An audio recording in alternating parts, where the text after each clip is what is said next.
तो आज हम बात करेंगे सीमेज के फैकल्टी हैं पवन झा सर, जो मैनेजमेंट के फैकल्टी हैं, और उनसे जानेंगे अलग अलग विषयों पे बात करने वाले हम लोग, जैसे वो कौन सा सब्जेक्ट पढ़ाते हैं, उनकी टीचिंग पेडागोजी क्या है, क्लास में क्या क्या एक्टिविटीज करवाते हैं, तो और भी अलग अलग चीज़ों पे हम बात करेंगे अभी।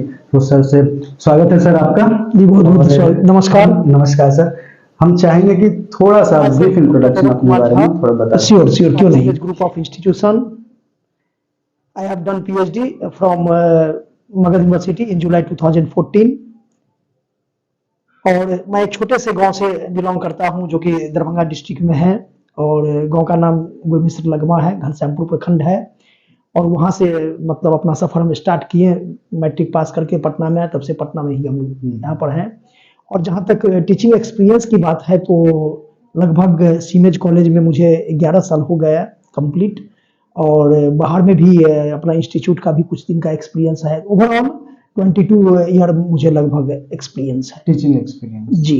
तो ये 22 ईयर्स बहुत लंबा पीरियड होता है सर टीचिंग एक्सपीरियंस में, और आप सीमेज के साथ 11 वर्षों से जी जुड़े हुए हैं, 11 वर्ष से। तो ये 11 वर्ष एक बहुत लंबा टेन्योर है सर। जी जी। तो आपने शुरू से सीमेज को देखा है, तो कुछ आप बताएंगे सीमेज, पहले के सीमेज में और अभी के सीमेज में क्या चीजें प्रोग्रेसिव आपको दिखी हैं?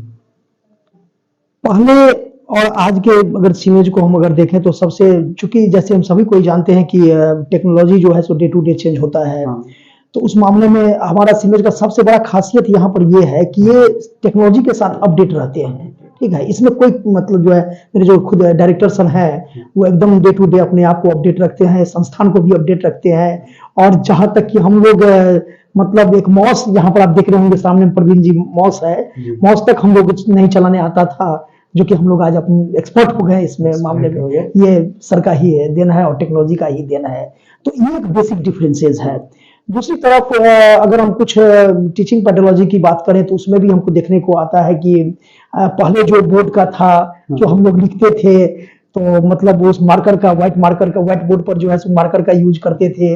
अब उससे जो है सो वंचित मतलब बच गए, और एक न्यू टेक्नोलॉजी के माध्यम से जो डिजिटल बोर्ड आ गया, हर एक क्लास में डिजिटल बोर्ड है, तो उसको दिखने में बहुत मजा आता है। दिल से इसके लिए कोटि धन्यवाद। जो आपके शिक्षण पद्धति है जी, जो स्टार्ट में आपने कहा कि आप बोर्ड से स्टार्ट करते थे, जो राइट अप होता था, आज आप डिजिटल बोर्ड पे और सामने बच्चों को पढ़ा रहे हैं, जहाँ की आप बहुत अच्छे से विजुअलाइज करके, विजुअल में आप वीडियो प्ले करके डायरेक्ट बच्चों को दिखा सकते हैं।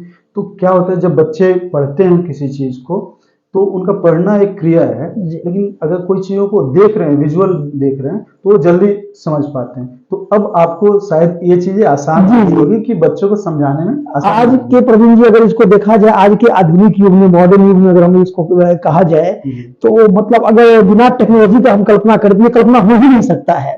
ठीक है, हम लोग का क्या था कि उस समय में, चूंकि जैसे कि हम बताएं आपको 22 ईयर, तो आप समझ सकते हैं, आप कैलकुलेट कर सकते हैं, 2023 है, तो 2001 में 2000 में हम लोग इंस्टीट्यूट में पढ़ाए, कुछ दिन बीएस कॉलेज दानापुर में भी हम लोग पढ़ाए हैं।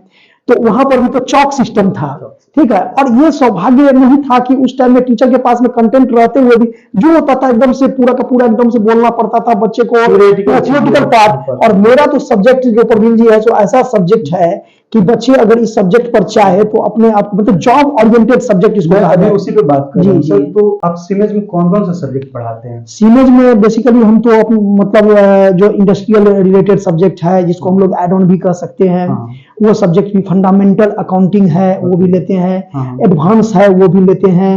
तो basically finance, taxation, statistics, project appraisal और इंश्योरेंस, बैंकिंग, इस सब तरह का। इस पे जानना चाहेंगे कि क्या ये जो आप सब्जेक्ट्स बता रहे हैं, जो कोर्सेज बता रहे हैं, क्या हमारे सिलेबस में है सारा कोर्स? निश्चित सिलेबस। हाँ, इसमें कुछ जैसे बेसिक फंडामेंटल हमारे कॉलेज में ये, हालांकि ये तो स्टार्टिंग से ही चलता रहा है, इसको हम इग्नोर नहीं कर सकते हैं कि जो बच्चे हमारे यहाँ एडमिशन लेते हैं, तो जरूरी नहीं कि वो कॉमर्स बैकग्राउंड से हो, तो जो साइंस बैकग्राउंड है या आर्ट्स बैकग्राउंड है, उस बैकग्राउंड के जो भी बच्चे बीबीए में खास करके एडमिशन लेते हैं या बीकॉम में एडमिशन लेते हैं, तो उनके लिए हमारे यहाँ एक पढ़ाने की जो कार्यशैली है वो ये भी है कि उस बच्चे को क्लास में जाने से पहले, यानी मेन कोर्स जो यूनिवर्सिटी का कोर्सेज होते हैं, उसमें जाने से पहले हम उसको एक मतलब जो है सो बीज के रूप में जो है सो अवेलेबल करते हैं। और उसमें बहुत जरूरी होता है कि जो बच्चे साइंस बैकग्राउंड से भी आए हैं, क्योंकि आईएससी पास करके बच्चे आए हैं, बीकॉम लेना चाहते हैं, तो उनको पहले ही उस तरह के सब्जेक्ट के बारे में जानकारी, पहले कुछ फंडामेंटल दे दे, ताकि जब वो उसको कोर्स पढ़ाया जाए तो उसमें उनको प्रॉब्लम क्रिएट ना हो। तो सर जैसे आपने कुछ कोर्सेज बताए, जैसे जीएसटी हो गया, टैक्सेशन हो गया, फिनांस का कुछ तो इसमें रिक्वायर्ड होता है कि आप केवल थ्योरी से बच्चों को नहीं समझा सकते? नहीं, बिल्कुल नहीं। तो आप कैसे पढ़ाते हैं बच्चों को, या कैसे समझा पाते हैं उस टॉपिक? देखिए, इसमें पहले समय में और आज के समय में, जैसे कि हम बोले कि हमारे सीनियर में बहुत सारे परिवर्तन हुए हैं। अभी जो नाउ डेज आप देखेंगे तो अभी का जो ये है कि डिजिटल बोर्ड आ जाने से हम लोग का कहीं सच पूछिए तो बहुत मेहनत जो है उसमें कम हो गया है। इन द सेंस ये कि एक मतलब पीडीएफ बना दिए, पीडीएफ बच्चे को ग्रुप में भी सेंड कर दिया, वही पीडीएफ को डिजिटल बोर्ड में भी ऑन कर दिए, और वहां बच्चे को क्या किए, एक्सप्लेन किए, समझाएं। तो जो थ्योरी लिखवाने में टाइम लैप्स होता था वो अब बच जाता है। उसमें बच्चे को ज्यादा घर पर भी बैठ करके अपना उसको स्टडी करेंगे और मतलब समझेंगे। तो ये बोर्ड के डिजिटल बोर्ड के माध्यम से प्रैक्टिकल, चूंकि मेरा जो सब्जेक्ट है वो बिना प्रैक्टिकल बिना थ्योरेटिकल का नहीं हो सकता है, ठीक है, और जॉब ओरिएंटेड सब्जेक्ट है। अगर बच्चे लाइफ में सपोज कीजिए, अगर कोई बच्चे का टारगेट है कि हम सीए करें या सीएस में जाए या आईसीडब्ल्यूए में जाए या बैंकिंग सेक्टर में जाए, तो अगर हो गया तो कोई बात ही नहीं। अगर नहीं हुआ तो घर बैठे एक सिस्टम अगर बच्चे के पास में, और ये जीएसटी का हो गया, रिटर्न फाइल हो गया, आईटीआर हो गया, तो इसको घर बैठे पार्ट टाइम में जो बच्चे हैं अच्छा खासा इनकम जनरेट कर सकते हैं। तो इसके लिए जो मूल मंत्र है वो प्रैक्टिस है, बच्चे को प्रैक्टिस करना पड़ेगा। आप सर, आपका टीचिंग पैडागोजी मेनली हम जानना चाहेंगे। कुछ आप बच्चों को एक्टिविटी करवाते हैं या फिर क्लासरूम में बच्चों से ऐसा क्या करवाते हैं कि वो समझ पाए चीजें? जैसे देखिए, अब उसमें है कि प्रवीण जी, पहले तो हम लोग अपने लेवल से उसको देखते हैं, और कुछ ऐसा भी हमको मतलब पढ़ाते पढ़ाते अपना एक तरह से एक्सपीरियंस कहिए, ये एक्सपीरियंस हो गया है कि कुछ ऐसा भी टर्म होता है जो कि अगर हम बताते हैं क्लास में, और हमारे क्लास में बताने के बावजूद भी कुछ बच्चे ऐसे होते हैं कि बच्चे से बच्चे की भाषा, मतलब वो दोनों फ्रेंडली दोस्त है, ठीक है, तो हम उसको भी कभी कभी क्या करते हैं, बोर्ड पर ले आते हैं और कहते हैं बच्चे देखो ये फाइनल अकाउंट का क्वेश्चन है, इसको क्वेश्चन को तुमको क्या करना है, सॉल्व करना है। तो जब ये बच्चे भी अपने लैंग्वेज में समझाते हैं, ठीक है, तो ये बच्चे ज्यादा जो है मतलब अट्रैक्ट होते हैं उस पर भी। तो मेरा एक सिस्टम ये भी रहता है कि हम पहले प्रैक्टिकल समझा दिए, बना दिए, और उसी में से कुछ बच्चे को एक्टिविटी करवाते हैं, हाँ, ऑन बोर्ड बताना। हाँ, तो वही जनरल इसमें एक अच्छी बात है सर कि जब बच्चे खुद से प्रैक्टिस करते हैं क्लासरूम के सामने, तो पहला चीज है कि उनके अंदर एक कॉन्फिडेंस बिल्ड अप होता है, और दूसरे उनके अंदर एक रहता है कि मेरे से बनवाया जाएगा चीज, तो वो बहुत अच्छे से रीड आउट करके आते हैं, चीजों को समझ के अपनी तैयारी करके। हाँ, निश्चित। दूसरा, बच्चों को भी समझने में आसानी होता है कि जब वो बच्चा सामने वाला, क्योंकि उसको भी कहीं मौका मिलेगा, तो इसके लिए और ज्यादा तैयारी करता है। जब मेरा दोस्त ये कर लिया तो हम क्यों नहीं कर सकते हैं, यानी कंपटीशन की भावना हो जाती है, और ये अंडरस्टैंडिंग भी होती है कि जब वो सामने कर लिया है तो हम भी कर सकते हैं चीजें। ये होता है वहाँ पे जो गैप होता है बच्चों को वो खत्म होता है। ये बहुत अच्छी बात है सर। तो ये आपका पूरा एक्टिविटीज कर रहा है, आप बच्चों से प्रेजेंटेशन, साथ ही साथ ये प्रैक्टिकल अप्रोच हम बता दिए। थियोरेटिकल में रेंडमली कभी भी किसी बच्चे को उठा दिए कि याद है, ठीक है, तुमको हम ये 5-10 क्वेश्चन दे रहे हैं, इस 10 क्वेश्चन में से तुम्हारा नंबर, अभी तुम्हारा भाग्य तकदीर में जो भी क्वेश्चन आ जाए, ठीक है, तो इस बहाने से बच्चे 10 क्वेश्चन क्या करते हैं, डे टू डे तैयारी करते हैं, स्टडी करते हैं कि पता नहीं सर कौन से क्वेश्चन हमको पूछ दे, पता नहीं मेरे खाते में कौन सा क्वेश्चन आ जाए। तो हम रेंडमली बैच में भी क्या करते हैं, किसी बच्चे को स्टैंड अप करवा करके और उससे क्या करते हैं, रेंडमली क्वेश्चन पूछते हैं बच्चे से। अच्छी बात है। तो एक सवाल और आपसे लास्ट जी कि हमारे यहाँ जो बच्चे आते हैं बीकॉम में है या फिर बीबीए में है, जो कोर्स चुनते हैं, तो 12th पास आउट होके अभी जस्ट आए हुए होते हैं जी। तो 12th पास आउट बच्चे बहुत अच्छे तरीके से वाकिफ नहीं हो पाते कि आगे फ्यूचर स्कोप हमारे लिए क्या है, कैसे फील्ड को चुनाव किया जाए, वो है।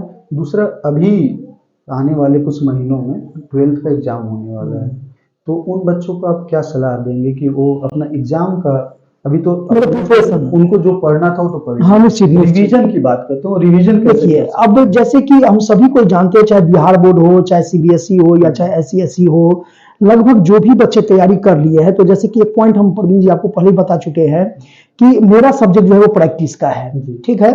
तो सिर्फ ये हम अपने पर्टिकुलर सब्जेक्ट की बात नहीं कर रहे हैं, हम ओवरऑल बात कर रहे हैं, क्योंकि मार्किंग सभी सब्जेक्ट का बराबर होता है।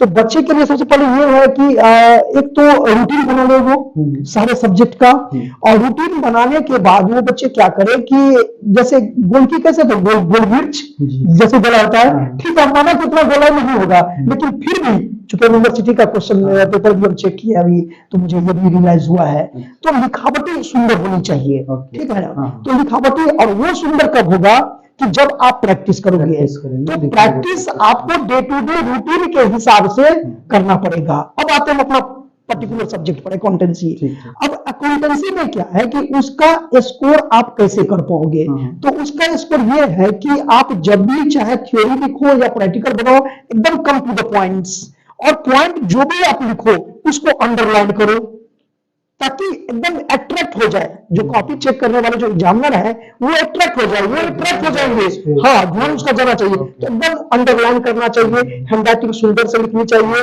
और सबसे जो इंपॉर्टेंट बात है वो है वर्किंग नोट। यानी आप जब अकाउंटेंसी बनाते हो, प्रैक्टिकल बनाते हो, तो वर्किंग नोट एकदम निश्चित रूप से देना है प्रैक्टिकल में, क्योंकि working note is the part of answer sheet, वो आंसर शीट का पार्ट है। तो जितना वर्किंग नोट क्लियर होगा उतना ही आपका क्या होगा, स्कोर अच्छा होगा। ठीक है सर। अंत में एक सवाल आपके वर्किंग एक्सपीरियंस के बारे में पूछेंगे। सर आप 11 साल से सीमेज में पढ़ा रहे हैं, तो हम जानना चाहेंगे कि आपका अभी तक अनुभव कैसा रहा सीमेज के साथ। सीमेज का पता नहीं, लोगों को तो डे टू डे एकदम से अपने आप को लग रहा है कि मतलब कुछ ना कुछ हम सीख ही रहे सीमेज से। सीमेज में हमको मेरा जो रहा है यहाँ पर मतलब एक परिवार की तरह लगा हो गया है। कभी भी जब अपने घर में जाते हैं या मतलब कॉलेज जाते हैं, तो हम लोग को कभी ये नहीं लगता कि हम घर में नहीं है कि मतलब कॉलेज में, मतलब बहुत हर से तो एक तरह से परिवार की तरह से लगा हो गया है। और निश्चित रूप से ईश्वर अगर चाहे, महादेव चाहे, तो फिर आगे और भी कंटिन्यू रहेगा। ठीक है, बहुत अच्छा लगा है, परिवार की तरह इसको ट्रीट करते हैं, मानते हैं और मानेंगे। ठीक है, तो ये थे Pawan Jha sir, thank you so much sir, बहुत बहुत धन्यवाद आपको भी।